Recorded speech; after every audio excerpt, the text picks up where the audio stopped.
Assalamualaikum warahmatullahi wabarakatuh. Halo anak-anakku semuanya, kelas 4 SD Muhammadiyah Kurin. Jumpa lagi dengan Pak Adib.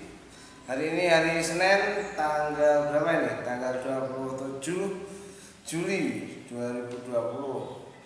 Hari ini kita akan melanjutkan pembelajaran seperti minggu kemarin, yaitu tema 1, tetapi yaitu masih di subtema 1 dengan pembelajaran 2. Nah, apa sih pembelajaran 2 itu? Ayo coba bukunya dibuka.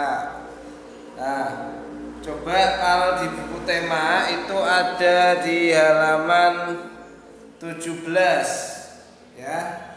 Sudah dibuka. Hari ini kita akan mulai ke pembelajaran kedua dengan materi bangun datar. Ada yang tahu bangun datar itu apa saja? Nah, bangun datar itu berhubungan dengan materi kita di matematika. Pastinya sudah tahu ya, waktu kita kelas 1, 2, 3 itu kita sudah sering membuat bangun datar. Bahkan di sekeliling kita itu banyak sekali bangun datar. Oke, contohnya apa saja sih Pak bangun datar itu? Oke, kita pahami ya. Yang pertama ini ada persegi panjang, kemudian ada lingkaran, terus ada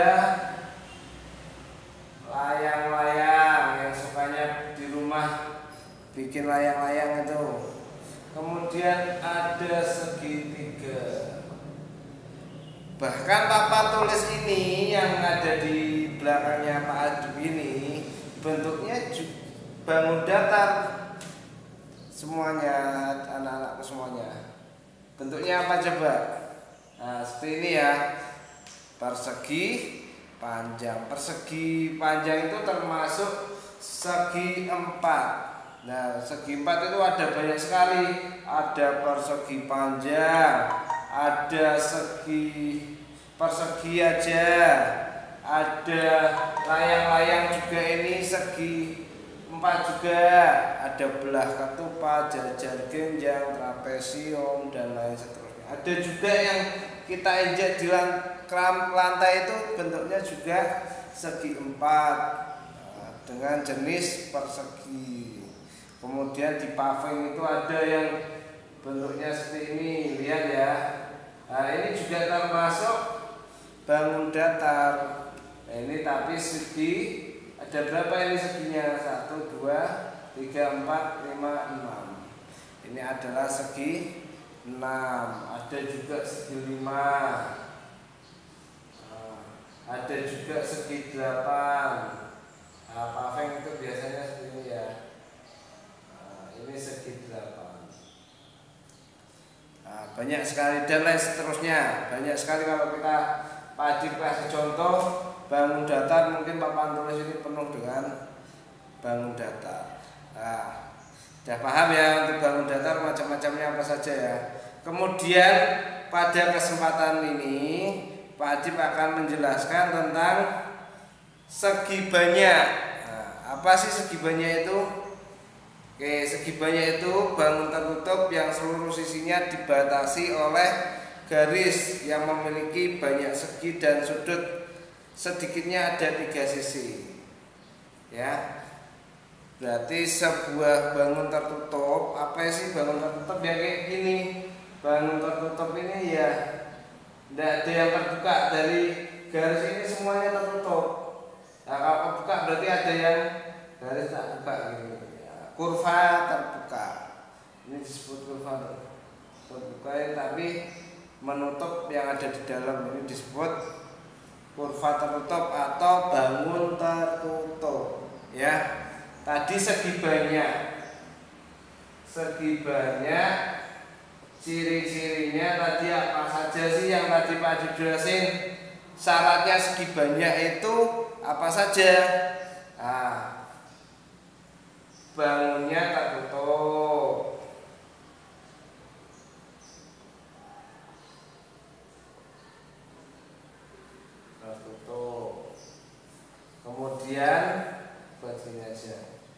Selain bangunnya tertutup, apalagi anak-anak?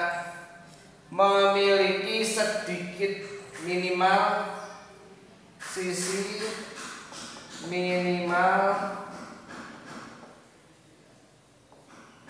berapa ini? 3. Nah, minimal berarti paling sedikit ini 3. Nah, ini minimal dari segi banyak.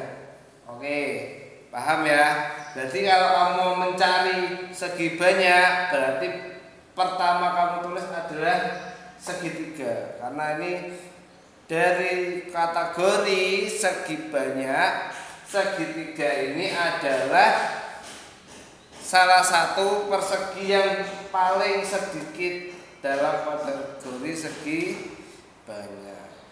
Paham ya? Apa saja sih berarti contohnya?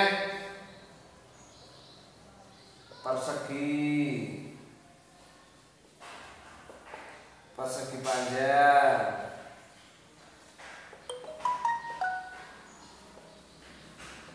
segitiga, dan lain-lain. Paham ya? Kemudian ada lagi yang bukan segi banyak.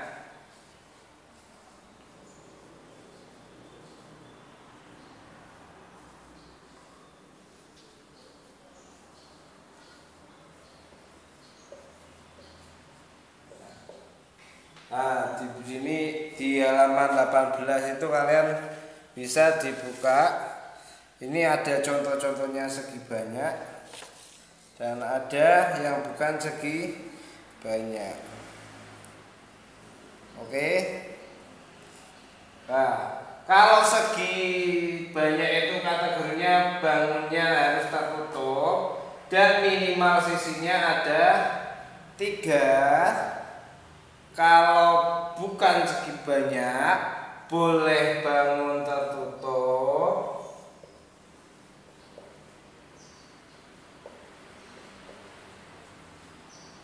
boleh juga, dan bangun terbuka.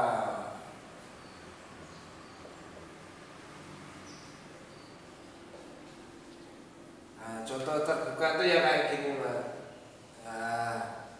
Nah, ini ada yang satu titik yang terbuka, satu garis ruangan yang terbuka untuk masuk ke dalam, ini disebut bangun terbuka.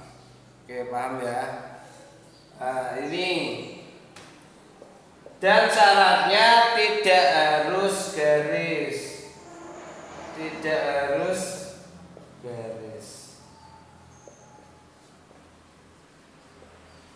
atau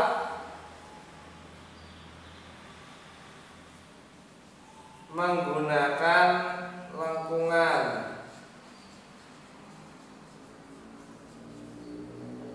Bangunnya berbentuk lengkung. Nah, contohnya apa saja sih anak-anak?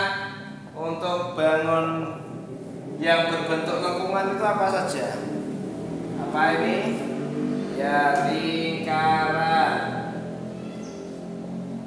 Terus boleh juga setengah lingkaran.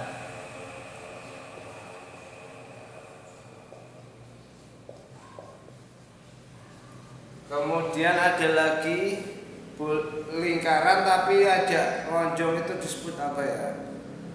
Ya, oval. Terus bulan itu ada yang kalau tidak penuh bulan sabit juga boleh, bulan sabit dan lain-lain.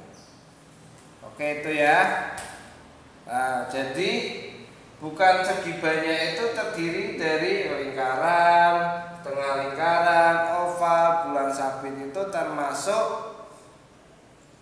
bukan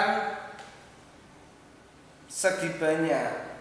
Bahkan kalau ini juga, ini tuh bisa dikatakan bukan segi banyak asalkan tadi di sini bangunnya terbuka. Jadi kalau kamu mau menyebutnya ini bukan segi banyak boleh, asalkan Ini ada yang terbuka salah satu. Paham ya anak-anakku semuanya? Nah, kali ini apa saja sih yang ada di biasanya yang ada di rumah, di sekeliling kita yang segi banyak, bukan segi banyak, itu apa saja sih? Ya, sebutin aja, nanti tugasnya itu nanti dari Pak Adib, Pak Karim dan Mustina. Oke, paham ya anak-anak semuanya ya. Tak kasih contoh. Tadi salah satu segi banyak yang ada di sekeliling kita yaitu papan tulis, layar TV. Yang bukan, yang berbentuk lingkaran apa saja, seperti itu. Oke, paham ya anak-anak semuanya? Ya, untuk pembelajaran hari ini saya rasa Pak Adib rasa cukup. Semoga ini sebagai pengantar kalian dalam belajar. Dan semuanya kembali lagi kepada kalian untuk mencapai cita-cita kalian. Kalianlah yang berjuang di sini semuanya. Pak Adib, Pak Karim, Mustina, dan kedua orang tua kalian hanyalah pengantar. Cita-cita kalian adalah kalian sendiri yang menentukan. Oke, paham ya? Jangan lupa sholat, ngaji, ibadahnya pokoknya harus dijalankan. Jangan sampai terlambat, jangan sampai di nomor 2 kan. Kalau sudah ada terdengar suara adzan, langsung segera sholat. Oke, paham ya anak-anak semuanya? Jangan lupa di rumah belajar, orang tua dibantu, jangan banyak bermain. Intinya kita belajar di rumah saat ini karena ini kondisi corona, ya kita harus semaksimal mungkin memanfaatkan yang ada. Dari Pak Adib cukup, terima kasih. Wassalamualaikum warahmatullahi wabarakatuh. Semangat!